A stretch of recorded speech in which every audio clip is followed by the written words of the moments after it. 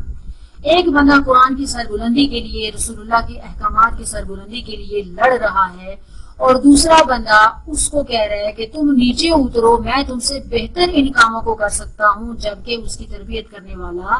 وہ شخص ہے، وہ والدہ ہے جو نبوت کے یا نبوی سالوں کے 22 سال تک کم و بیش، یا پہلے 20 ایئرز تک، منیمم 20 ایئرز تک ان لوگوں کی تربیت کے اندر گھٹی میں یہ چیز پڑی ہوئی تھی کہ رسول اللہ کی مخالفت کیسے کرنی ہے، قرآن کے اگینسٹ کیسے جانا ہے۔ تو آپ یا میں یا ہم میں سے کوئی بھی کیوں کر مقابلتاً برابر رکھ سکتے ہیں حضرت علی کو اور حضرت امیر معاویہ کو؟ ایک بندہ اللہ کے حکم کو نافذ کرنے کے لیے میدان جنگ میں موجود ہے، دوسرا بندہ باوجود کلمہ گو ہونے کے اسے پتا ہے کہ مجھے بنو امیہ کی تمام دشمنیاں اتارنے کا جو سنہری موقع مل رہا ہے، میں اس سے فائدہ اٹھاؤں، کیونکہ عربوں کے اندر یا قبیلوں کے اندر جو ان کی نسل در نسل چلنے والی دشمنیاں ہوتی تھی، وہ اس کو ایک کلمہ پڑھنے کے بزور یا ایک کلمہ پڑھنے کی وجہ سے ختم نہیں کر سکتے تھے۔ جو چیز آپ قطرہ قطرہ کر کے کسی کے اندر ڈائجسٹ کرتے ہیں وہ اپنا اثر رکھتی ہے، اور اس کے گوشت میں، اس کے ریشے ریشے میں، اس کے ہر پور کے اندر وہ دشمنی سرایت کر چکی ہوتی ہے۔ ایز اٹ از، جس طرح سے نبی صلی اللہ علیہ وسلم نے ڈائجسٹ کیا تھا حضرت علی کے اندر علم، روشنی، تربیت، حق سچ کی پہچان، اللہ تعالیٰ کی فرما برداری، نبی صلی اللہ علیہ وسلم کی فرما برداری، ایسے ہی ابو سفیان اور ہندا نے ڈائجسٹ کیا تھا امیر معاویہ کے اندر اسلام کی دشمنی، نبی صلی اللہ علیہ وسلم کو ان کے ساتھ دشمنی کرنا، مسلمانوں کے ساتھ لڑائیاں، جھگڑے، قتل و غارت، وہ سب کچھ ان کے اندر تھا۔ تو جب حضرت امیر معاویہ کو موقع ملا، اب نہ اللہ کے نبی ہیں، نہ ابو بکر ہیں، نہ عمر ہیں، اور عثمان کا جو ایک ہلکا پھلکا سا کانٹا تھا وہ بھی ان کے اندر سے نکل چکا ہے، تو پھر میں کیوں نہ ایک آخری وار لگاؤں، ایک آخری مار ماروں اور حضرت علی اور بنو ہاشم کے اس خاندان کو ختم کر دوں، جو بعد میں انہوں نے کیا۔ اپنا بہت سارا خیال رکھیے گا، آپ کا بہت شکریہ، اللہ حافظ۔